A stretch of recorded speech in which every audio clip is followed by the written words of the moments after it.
ಓಂ ನಮೋ ಭಗವತೆ ವಾಸುದೇವ. ಎಲ್ರಿಗೂ ನಮಸ್ತೆ. ಇವತ್ತು ವಾಸುದೇವ ಆಸ್ಟ್ರೋ ಗೋಲ್ಡ್ ಯೂಟ್ಯೂಬ್ ಚಾನಲ್ಗೆ ನಿಮಗೆಲ್ಲ ಸ್ವಾಗತ. ಇವತ್ತಿನ ವಿಚಾರ ಏನಪ್ಪ ಅಂದರೆ APJ Abdul Kalam, farmer president of India, ಇವರ ಒಂದು ಜಾತಕ ವಿಶ್ಲೇಷಣೆ ಮಾಡ್ತಾ ಹೋಗೋಣ. ಇವರು ಈಗ ಪ್ರೆಸೆಂಟ್ ಇಲ್ಲ, ಆದರೂ ಏನಕ್ಕೆ ಇವರ ಒಂದು ಜಾತಕ ವಿಶ್ಲೇಷಣೆ ಅನ್ನೋದು ಎಷ್ಟೊಂದು ಜನಕ್ಕೆ ಒಂದು ಕ್ವಶನ್ ಆಗಿರುತ್ತೆ. ನೋಡಿ, ಕಾಂಬಿನೇಷನ್ಸಲ್ಲಿ ಎಲ್ರಿಗೂ 10ನೇ ಮನೆ, 11ನೇ ಮನೆ ಮತ್ತು 2ನೇ ಮನೆ, 7ನೇ ಮನೆ ದುಡ್ಡು ಬರುತ್ತೆ.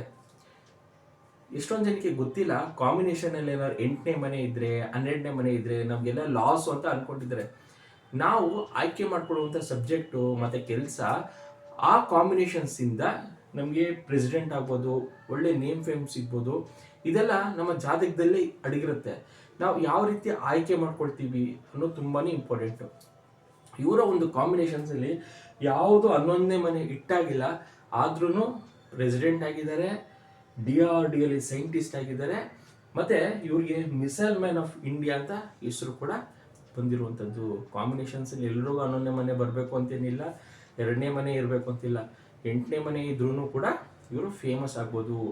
ಈ ಥರ ಜಾತಕ ನಮ್ಮ ಜಾತಕದಲ್ಲೂ ಇದ್ದರೆ ನಾವು ಯಾವ ರೀತಿ ಇದನ್ನ ಯೂಟಿಲೈಸ್ ಮಾಡ್ಕೋಬೇಕು, ಯಾವ ರೀತಿ ಉಪಯೋಗಿಸ್ಕೋಬೇಕು, ನಮ್ಮ ಮಕ್ಕಳ ಜಾತಕದಲ್ಲಿದ್ದರೆ ನಾವು ಯಾವ ರೀತಿ ಅವ್ರನ್ನ ಡೆವಲಪ್ಮೆಂಟ್ ಮಾಡಬೇಕು ಅನ್ನೋದು ಇವರ ಒಂದು ಕಾಂಬಿನೇಷನ್ಸ್ ಅಲ್ಲಿ ನೋಡ್ತಾ ನಾವು ಕೂಡ ಕಲಿಯೋದು ತುಂಬಾ ಇದೆ. ಇವರ ಒಂದು ಜಾತಕ ವಿಶ್ಲೇಷಣೆ ಮಾಡುವಂಥದ್ದೇ ನಮ್ಮ ಒಂದು ಯೋಗ. ಜಾತಕದಲ್ಲಿ ಇವರಿಗೆ ಫಸ್ಟಾಗಿ ವಿಶ್ಲೇಷಣೆ ಮಾಡ್ತಾ ಹೋಗ್ತೀನಿ. ಈಗ 15/10/1931 ಇವರ ಜನನ, ಟೈಮಿಂಗ್ಸ್ ಮತ್ತು ಬರ್ತ್ ಪ್ಲೇಸ್ ಎಲ್ಲ ಡಿಸ್ಕ್ರಿಪ್ಷನ್ಸ್ ಎಲ್ಲ ಹಾಕ್ಕೊಂಡಿರ್ತೀನಿ ನೋಡಿ. ಇವರು ಕರ್ಕಾಟಕ ಲಗ್ನದಲ್ಲಿ ಜನನ. ನಾನು ಹೇಳ್ತಿರ್ತೀನಿ, ಯಾರು ಕರ್ಕಾಟಕ ಲಗ್ನ ಮತ್ತು ಸಿಂಹ ಲಗ್ನದಲ್ಲಿ ಜನನ ಆಗಿರ್ತಾರೋ ಅವ್ರು ತುಂಬ ಅದೃಷ್ಟವಂತರು, ಮತ್ತು ನೇಮ್ ಫೇಮ್ ಕೂಡ ಅವ್ರಿರುತ್ತೆ. ಎಲ್ಲರೂ ಪ್ರೆಸಿಡೆಂಟ್ ಆಗಬೇಕು ಅಂತೇನಿಲ್ಲ, ಅಥವಾ ಚೀಫ್ ಮಿನಿಸ್ಟರ್ ಆಗಬೇಕು ಅಂತೇನಿಲ್ಲ. ಅವರವರ ಕ್ಷೇತ್ರದಲ್ಲಿ ಅವರು ಸ್ವಲ್ಪ ಹೆಸರು ಮಾಡಿರ್ತಾರೆ. ಅವರು ಬ್ಯಾಂಕ್ ಮ್ಯಾನೇಜರ್ ಆಗಿರ್ಬೋದು, ಯಾವುದೇ ಒಂದು ಫೀಲ್ಡಲ್ಲಿ ಕೆಲಸ ಮಾಡ್ಬೋದು, ಸ್ವಲ್ಪ ಹೆಸರು ಜಾಸ್ತಿನೇ ಇರುವಂಥದ್ದು ಕರ್ಕಾಟಕ ಲಗ್ನ ಮತ್ತು ಸಿಂಹ ಲಗ್ನದಲ್ಲಿ ಜನನ ಆಗಿದ್ರೆ. ಇವರ ಒಂದು ಮೇನ್ ಚಾಟಲ್ಲಿ ಲಗ್ನದಲ್ಲೇ ಗುರು ಇರುವಂಥದ್ದು, ಅಲ್ಲಿ ಕೂಡ ಉಚ್ಚ ಆಗಿರ್ತಾನೆ ಗುರು. ಒಳ್ಳೆ ನಾಲೆಡ್ಜಬಲ್, ಜಾತಕದಲ್ಲಿ ಯಾರು ಗುರು ಗ್ರಹ ಉಚ್ಚ ಆಗಿರ್ತಾರೆ ಅವರು ಒಳ್ಳೆ ನಾಲೆಡ್ಜಬಲ್ ಇರುವಂಥವ್ರು. ಮತ್ತು ಲಗ್ನದಿಂದ 3ನೇ ಮನೆಯಲ್ಲಿ ಸೂರ್ಯ, ಬುಧ ಮತ್ತು ಕೇತು ಇರುವಂಥದ್ದು. 4ನೇ ಮನೆಯಲ್ಲಿ ಕುಜ, ಶುಕ್ರ. 6ನೇ ಮನೆಯಲ್ಲಿ ಶನಿ. 5ನೇ ಮನೆಯಲ್ಲಿ ಚಂದ್ರ. 9ನೇ ಮನೆಯಲ್ಲಿ ರಾಹು ಗ್ರಹ ಇರುವಂಥದ್ದು. ಇದು ಮೇನ್ ಚಾಟ್. ನಾನು ಎಲ್ಲ ಹಾರೋಸ್ಕೋಪಲ್ಲೂ ಮೇನ್ ಚಾಟಲ್ಲೇ ಜಾತಕ ವಿಶ್ಲೇಷಣೆ ಮಾಡೋಕ್ಕಾಗಲ್ಲ ಅಂತ ಹೇಳ್ತೀನಿ. ಯಾಕೆಂದರೆ ಡಿಗ್ರಿ ವೈಸಲ್ಲಿ ಕೆಲವು ಸಲ ಫಲಗಳು ನಮಗಿಲ್ಲಿ ಕೊಡ್ತಾ ಇರುತ್ತೆ ಈ ಗ್ರಹಗಳು. ಅವರ ಒಂದು ಜಾತಕದಲ್ಲಿ ಕೇತು ಗ್ರಹನ 2 ಅಂತ ಇಲ್ಲಿ ಬರ್ತೀನಿ. ಕಾಂಬಿನೇಷನಲ್ಲಿ 3 ನಿಂತಿದೆ ನೋಡಿ. ಅದು 2ನೇ ಮನೆಗೆ ಶಿಫ್ಟ್ ಆಗುತ್ತೆ. ಒಂದು ಸಲ ಕೇತು 2ನೇ ಮನೆಗೆ ಹೋದಾಗ ರಾಹು ಕೂಡ 8ನೇ ಮನೆಗೆ ಬರುವಂಥದ್ದು. ಇದನ್ನ ನಾವು ಮೇನ್ ಆಗಿ ನೋಡ್ಬೇಕಾಗಿರೋದು. ಇದು ಮೇನ್ ಚಾಟ್ಗಿನ್ನ ಡಿಗ್ರಿ ವೈಸಲ್ಲಿ ಏನು ಫಲ ಕೊಡ್ತಾ ಇದೆ ಅನ್ನೋದು ತುಂಬ ಇಂಪಾರ್ಟೆಂಟ್ ಆಗುತ್ತೆ. ಮತ್ತು ಶುಕ್ರ ಬಂದು 3ನೇ ಮನೆ. ನಾನು ಇಲ್ಲಿ 4ನೇ ಮನೆ ಅಂತ ಬರ್ತೀನಿ. ಶುಕ್ರ 3ನೇ ಮನೆಗೆ ಹೋಗಿರುವಂಥದ್ದು. ಸೂರ್ಯ 3ನೇ ಮನೆ. ಸೂರ್ಯ ಇಲ್ಲೂ ಕೂಡ ಮೇನ್ ಚಾಟಲ್ಲಿ 3ನೇ ಮನೆ ಇದೆ. ಕುಜ ಬಂದು 4ನೇ ಮನೆಯಲ್ಲಿ. ಇಲ್ಲೂ ಕೂಡ 4ನೇ ಮನೆ ನೋಡಿ. ಜಾತಕದಲ್ಲಿ ಕುಜ 4ನೇ ಮನೆಯಲ್ಲಿದೆ. ನಾನು ಯಾರ್ಯಾರು ಆರೋಸ್ಕೋಪ್ ನೇಮ್ ಫೇಮ್ ಇರೋರ್ದು ಹಾಕೊಂಡಿರ್ತೀನಿ, ಆಲ್ಮೋಸ್ಟ್ 90% ಅಷ್ಟು ಜನಕ್ಕೂ ಕುಜ ದೋಷ ಇರುವಂಥದ್ದಿದೆ. ಲಗ್ನದಿಂದ ನಿಮ್ಮ ಜಾತಕದಲ್ಲಿ 1, 2, 4, 7, 8 ಮತ್ತು 12ರಲ್ಲಿ ಕುಜ ಇದ್ದರೆ ನೀವು ಎದುರು ಕೊಡೋ ಅವಶ್ಯಕತೆ ಇಲ್ಲ. ಕುಜ ದೋಷ ಇದೆ, ಏನು ಮಾಡಬೇಕು, ನನ್ನ ಮದುವೆ ಆಗಲ್ವಾ, ಮಕ್ಕಳಾಗಲ್ವಾ, ಏನೂ ಇಲ್ಲ, ಸುಮ್ಮನೆ ಇದ್ದರೆ ಸಾಕು, ನೀವು ಒಳ್ಳೆ ನೇಮ್ ಫೇಮ್ ಜಾತಕದಲ್ಲಿ ತಂದ್ಕೊಡುತ್ತೆ ನೋಡಿ. ಇವರೆಲ್ಲ ಜಾತಕದಲ್ಲಿ ಕುಜ ದೋಷ ಇದೆ ಅಂತ ಇವರೆಲ್ಲ ಯೋಚನೆನೇ ಮಾಡಿಲ್ಲ, ಆದರೂ ನೇಮ್ ಫೇಮ್ ಆಗಿದ್ದಾರೆ. ಯಾಕೆಂದರೆ ಕುಜ ಜಾತಕದಲ್ಲಿ ಈ ರೀತಿ ಅವ್ರಿಗೆ ಹೆಸರು ತಂದ್ಕೊಡಂಗೆ ಮಾಡಿರುತ್ತೆ. ಅವರ ಒಂದು ಶ್ರಮದಿಂದ ಹೆಸರು ತಂದ್ಕೊಡುತ್ತೆ. ನಾವು ಬರೀ ಎದುರುಕೊಂಡೇ ನನ್ನ ಜಾತಕದಲ್ಲಿ ಕುಜ ದೋಷ ಇದೆ, ಅದಿದೆ ಅಂತ ನಾವು ಇದನ್ನು ಮಾಡಿದ್ರೆ, ಕಾಂಬಿನೇಷನಲ್ಲಿ ಸ್ಟ್ರಾಂಗ್ ಆಗಿದ್ರು ನಿಮಗೆ ಕುಜ ನೆಗೆಟಿವ್ ಮಾಡ್ತಾ ಹೋಗುತ್ತೆ. ಇದನ್ನು ತಿಳ್ಕೊಳ್ಳಿ. ನಿಮ್ಮ ಜಾತಕದಲ್ಲಿ ಏನಾದರೂ ಕುಜ ದೋಷ ಇದ್ದರೆ ನೀವು ಏನೋ ಮಾಡೋ ಅವಶ್ಯಕತೆ ಇಲ್ಲ. ಏನಾದ್ರು 8ನೇ ಮನೇಲಿದೆಯಾ, 12ನೇ ಮನೇಲಿದೆಯಾ, ನೀವು ತಲೆನೇ ಕೆಡಿಸ್ಕೋಬೇಡಿ. ಬೇರೆ ಗ್ರಹಗಳು ಯಾವ ಸ್ಟ್ರಾಂಗ್ ಆಗಿದೆ ಅದಕ್ಕೆ ಮಂತ್ರ ಪಠನೆ ಮಾಡಿದ್ರೆ ಸಾಕು. ಜಾತಕದಲ್ಲಿ ಎಷ್ಟೊಂದು ಜನ ಕದ್ಲಿ ವಿವಾಹ ಮಾಡಿಸ್ಬೇಕಾ ಸರ್, ಕುಂಭ ವಿವಾಹ ಮಾಡಿಸ್ಬೇಕಾ, ಅದು ಮಾಡಿಸಿದ್ರೇನ ಮದುವೆ ಅದೇ ಕೇಳ್ತಾನೆ ಇರ್ತಾರೆ ಡೈಲಿ. ನಾನು ಅದಕ್ಕೇನೆ ನೇಮ್ ಫೇಮ್ ಇರುವಂಥ ಆರೋಸ್ಕೋಪು 100ಗೆ ಅಟ್ಲೀಸ್ಟ್ 80 to 90% ಜನಕ್ಕೆ ಕುಜ ದೋಷ ಇರುತ್ತೆ. ಅವ್ರಿಗೆಲ್ಲ ನೇಮ್ ಫೇಮ್ ಇರುತ್ತೆ. ನಿಮ್ಮ ಆರೋಸ್ಕೋಪಲ್ಲೂ ಕುಜ ದೋಷ ಇದ್ದರೆ ನೀವು ಒಂದಲ್ಲ ಒಂದು ದಿವಸ ಒಂದು ಒಳ್ಳೆ ಹೆಸರು ಕೂಡ ನಿಮ್ಗೆ ಬರುತ್ತೆ. ನೀವು ವೆಯ್ಟ್ ಮಾಡಬೇಕು, ನಿಮ್ಮ ಒಂದು ಶ್ರಮದಿಂದ ಖಂಡಿತ ಬರುತ್ತೆ. ಬಟ್ ಕುಜ ಬಂದು ನಿಮಗೆ ಮದುವೆನೇ ಕಟ್ ಮಾಡಲ್ಲ, ಮದುವೆ ಫ್ಯೂಚರ್ ಮ್ಯಾರಿಡ್ ಲೈಫ್ನ ಏನಾದರೂ ಸಮಸ್ಯೆ ತಂದು ಕೊಡಲ್ಲ. ಮಕ್ಕಳ ವಿಚಾರಕ್ಕೆ ಏನೋ ಸಮಸ್ಯೆ ತಂದ್ಕೊಡಲ್ಲ. ಇದನ್ನ ನಾವು ಅರ್ಥ ಮಾಡ್ಕೊಳ್ಬೇಕು. ನೇಮ್ ಫೇಮ್ ಇರುವಂತ ಜಾತಕದಲ್ಲಿ ಎಲ್ರಿಗೂ ಕುಜದೋಷ ಇದೆ. ನಿಮ್ಮ ಜಾತಕದಲ್ಲಿ ಏನಾದ್ರು ಕುಜದೋಷ ಇದ್ರೆ ನೀವೇ ಲಕ್ಕಿ ಪರ್ಸನ್. ನಾನು ಹೇಳುವಂಥದ್ದು, ನಿಮ್ಮ ಜಾತಕದಲ್ಲಿ ಕುಜದೋಷ ಇದ್ರೆ ನೀವೇ ಲಕ್ಕಿ ಪರ್ಸನ್ ಆಗಿರ್ತೀರ. ಎದುರು ಕೂಡ ಅವಶ್ಯಕತೆ ಖಂಡಿತ ಇಲ್ಲ. ಇನ್ನು ರಾಹು ಬಂದು 8ನೇ ಮನೆ ಹೇಳಿದೆ, ಗುರು ಕೂಡ 1ನೇ ಮನೆಯಲ್ಲಿದೆ, ಉಚ್ಚ ಗುರು ವೆರಿ ಗುಡ್ ಇವ್ರ ಜಾತಕದಲ್ಲಿ. ಶನಿ ಬಂದು 6ನೇ ಮನೆಯಲ್ಲಿದೆ ಮತ್ತು ಬುಧ ಬಂದು 3ನೇ ಮನೆಯಲ್ಲಿ ಕಾಂಬಿನೇಷನ್ಸ್ ಇರುವಂಥದ್ದು. ಇಲ್ಲೂ ಕೂಡ 3ನೇ ಮನೆಯಲ್ಲಿ ಸ್ವಂತ ಮನೆಯಲ್ಲಿ ಬುಧ ಕೂಡ ಇರುವಂಥದ್ದು, ಸ್ವಂತ ಮನೆಯಲ್ಲೇ ಶುಕ್ರ ಕೂಡ ಇರುವಂಥದ್ದು. ಜಾತಕದಲ್ಲಿ ಇದೆಲ್ಲ ಪ್ಲಸ್ ಪಾಯಿಂಟ್ ಆಗ್ತಾ ಹೋಗುತ್ತೆ. APJ ಅಬ್ದುಲ್ ಕಲಾಂ ಅವರ ಸಂಭಾಷಣೆ ನೀವು ಕೇಳಿ, ಎಷ್ಟು ಸೊಗಸಾಗಿರುತ್ತೆ. ಅವ್ರು ಏನಾದ್ರು ಮಾತಾಡ್ತಾ ಇದ್ರೆ ಆ ಫಿಲ್ ವಿಡಿಯೋ ಕೇಳ್ತಾನೆ ಇರೋ ಅಂತ ಅನ್ಸುತ್ತೆ. ಎಷ್ಟು ಸ್ಪಷ್ಟವಾಗಿ ಮಾತಾಡ್ತಾರೆ, ಎಷ್ಟು ಸ್ವಚ್ಛವಾಗಿ ಸ್ಪಷ್ಟವಾಗಿ ನೀಟಾಗಿ ಮಾತಾಡ್ತಾರೆ. ಮತ್ತು ಅವರ ಒಂದು ಮಾತು ಕೇಳೋಕ್ಕೆ ತುಂಬ ಒಂದು ಅದ್ಭುತವಾಗಿರುತ್ತೆ. ಏನಕ್ಕೆ ಅಂದರೆ ಕಾಂಬಿನೇಷನಲ್ಲಿ ಯಾರಿಗೆ 3ನೇ ಮನೆ ಇರುತ್ತೆ ಅವರು ಚೆನ್ನಾಗೆ ಮಾತಾಡ್ತಾರೆ. ಇಂಥವು ಕೂಡ ಲೆಕ್ಚರ್ಸ್ ಆಗ್ಬೋದು, ಟೀಚರು, ಒಳ್ಳೆ ಸ್ಪೀಚಸ್ಸು. ಅವ್ರಿಗೆ ಕಾಂಬಿನೇಷನ್ನಲ್ಲಿ ಶುಕ್ರ 3ನೇ ಮನೆ, ಅದ್ರ ಜೊತೆ 4 and 11 ಒಳ್ಳೆ ಕಾಂಬಿನೇಷನ್, 4, 3, 11 ಕಾಂಬಿನೇಷನ್ ಒಳ್ಳೆ ಸಂಭಾಷಣೆಗಾರರಾಗಿರ್ತಾರೆ. ಸೂರ್ಯ ಕೂಡ 3ನೇ ಮನೆ ಮತ್ತು ಬುಧನೂ ಕೂಡ 3ನೇ ಮನೆ ಕಾಂಬಿನೇಷನ್ಸಲ್ಲಿ ಇವರಿಗೆ 3ನೇ ಮನೆ ಕಾಂಬಿನೇಷನ್ ಜಾಸ್ತಿ ಇರೋದ್ರಿಂದ ತುಂಬ ಚೆನ್ನಾಗಿ ಮಾತಾಡ್ತಾರೆ. ಅವ್ರ ಮಾತು ಕೇಳ್ತಿದ್ರೇ ಒಂದು ಆನಂದ. ಯಾರ್ಯಾರು ಕೇಳಿರ ಖಂಡಿತ ನೋಡಿ, ಅವರ ಒಂದು ಸ್ಪೀಚು ತುಂಬ ಅದ್ಭುತವಾಗಿರುತ್ತೆ. ಅವರೊಂದು ಮಾತಾಡಬೇಕಾಗಿದೆ ಕಾಂಬಿನೇಷನ್ಸಲ್ಲಿ ಈ ರೀತಿ ಇರುವಂಥದ್ದು. ಇದಿಷ್ಟು ಇವರ ಒಂದು ಡಿಗ್ರಿ ವೈಸಲ್ಲಿ ಇರುವಂಥ ಗ್ರಹಗಳು. ಇವರು ಸೈಂಟಿಸ್ಟ್ ಆಗ್ತಾರೆ. ಸೈಂಟಿಸ್ಟ್ಗೆ ಕಾಂಬಿನೇಷನ್ಸ್ ನಾವು ಮೊದಲಿಂದ ನೋಡಬೇಕಂದ್ರೆ ಇವರು ಶನಿ ದಶದಲ್ಲಿ ಇವರ ಜೀವನ ಒಂದು ಪ್ರಾರಂಭ. ಶನಿ ದಶ ಆದಮೇಲೆ ನೆಕ್ಸ್ಟ್ ಬರುವಂಥದ್ದೇ ಬುಧ ದಶ, ಕೇತು ಮತ್ತು ಶುಕ್ರ. ನಕ್ಷತ್ರದಲ್ಲಿ ತುಂಬಾ ಇಂಪಾರ್ಟೆಂಟ್ ಆಗುತ್ತೆ. 3, 12, 8 ಕಾಂಬಿನೇಷನ್ ಮತ್ತು 8 ಕಾಂಬಿನೇಷನ್ಸ್ ಎಲ್ಲ ಬರುವಂಥದ್ದು. ನೆಕ್ಸ್ಟ್ ಅವರ ಬುಧ ದಶ ಆದಮೇಲೆ ಕೇತು ದಶ ಇರ್ಬೋದು, ಶುಕ್ರ ದಶ ಇರ್ಬೋದು, ಎಲ್ಲ 8 ಕಾಂಬಿನೇಷನ್ಸ್ ಬರುತ್ತೆ. ಯಾರ ಜಾತಕದಲ್ಲಿ ಸೈಂಟಿಸ್ಟ್ ಆಗಬೇಕು, ರಿಸರ್ಚ್ ಫೀಲ್ಡ್ ಮಾಡ್ತಾ ಇದ್ದೀನಿ, ಡಾಕ್ಟರ್ಸ್ ಆಗಬೇಕು, ಅವರ ಒಂದು ಕಾಂಬಿನೇಷನ್ನಲ್ಲಿ ಈ 3, 12 ಮತ್ತು 8 ಎಲ್ಲ ಕಾಂಬಿನೇಷನ್ಸ್ ಇದ್ರೆ ಒಳ್ಳೆ ನೇಮ್ ಫೇಮ್ ಬರುತ್ತೆ. ಅಟ್ ದಿ ಸೇಮ್ ಟೈಮ್ ಇವರೇನಾದರೂ ಬಿಸ್ನೆಸ್ ಮಾಡಿದ್ರೆ ಎಲ್ಲ ಕಳ್ಕೊಳ್ತೀರಿ. ಇದನ್ನೇ ನಾನು ಹೇಳುವಂಥದ್ದು. ನಾನು ಅಂಬಾನಿ ಜಾತಕ ವಿಶ್ಲೇಷಣೆ ಮಾಡಿದ್ದೀನಿ. ತುಂಬ ಅನಿಲ್ ಅಂಬಾನಿ, ಮುಖೇಶ್ ಅಂಬಾನಿ ಇವರ ಒಂದು ಜಾತಕವನ್ನು ವಿಶ್ಲೇಷಣೆ ಮಾಡಿದ್ದೀನಿ. ಅವರ ಒಂದು ಕಾಂಬಿನೇಷನಲ್ಲಿ ಮುಖೇಶ್ ಅಂಬಾನಿ ಜಾತಕದಲ್ಲಿ 11ನೇ ಮನೆ ಇರೋದ್ರಿಂದ ಯಾವ ರೀತಿ ಅಭಿವೃದ್ಧಿ ಆಗ್ತಾರೆ. At the same time Anil Ambani 8ನೇ ಮನೆ ಬಂದಾಗ ಯಾವ ರೀತಿ ಲಾಸ್ ಮಾಡ್ಕೊಳ್ತಾರೆ ಅನ್ನೋದು ಕೂಡ ತಿಳಿಸೀನಿ.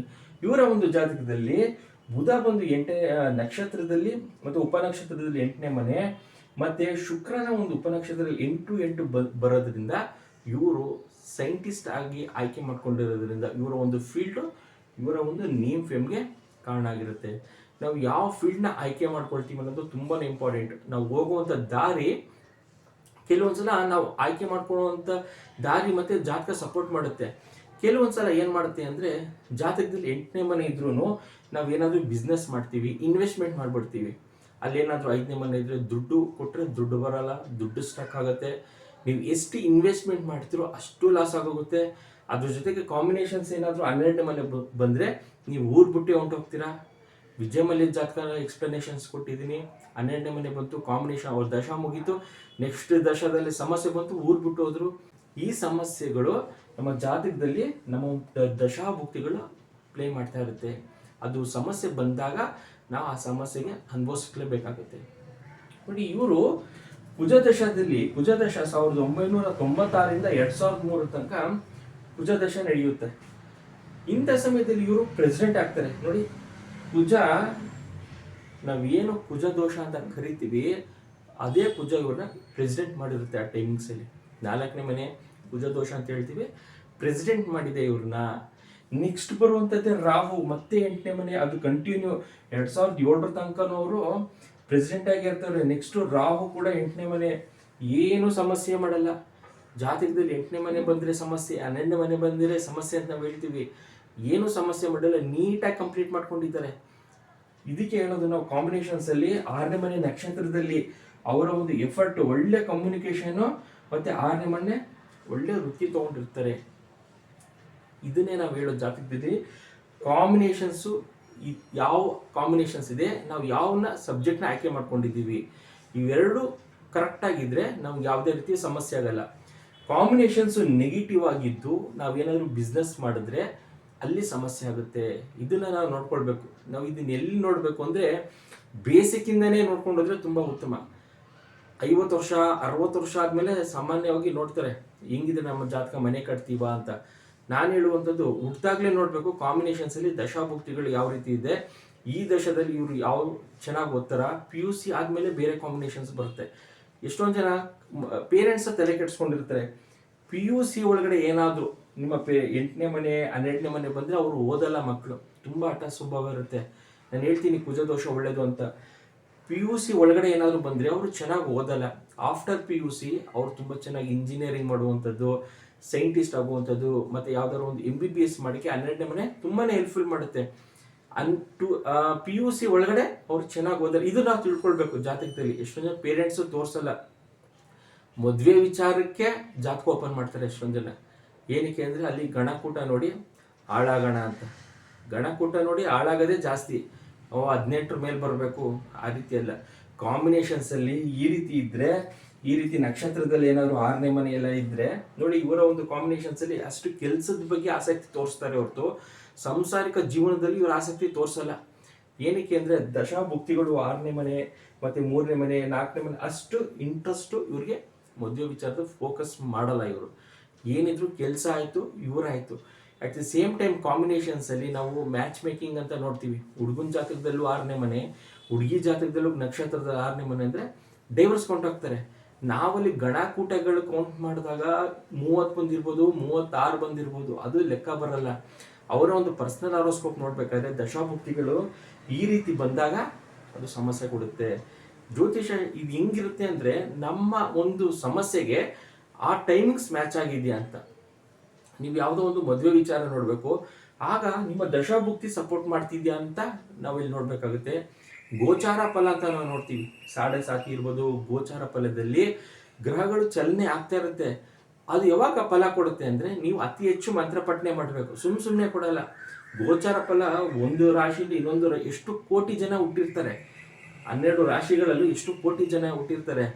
ನಿಮ್ಮ ಜಾತಕನೂ ಸಮಸ್ಯೆ ಇದೆ ಅಂದಾಗ ಗೋಚಾರ ಫಲದಲ್ಲಿ ನಮಗೆ ಫಲ ಸಿಗಬೇಕು ಅಂದರೆ ನೀವು ಅತಿ ಹೆಚ್ಚು ಮಂತ್ರಪಠನೆ ಮಾಡಬೇಕಾಗುತ್ತೆ.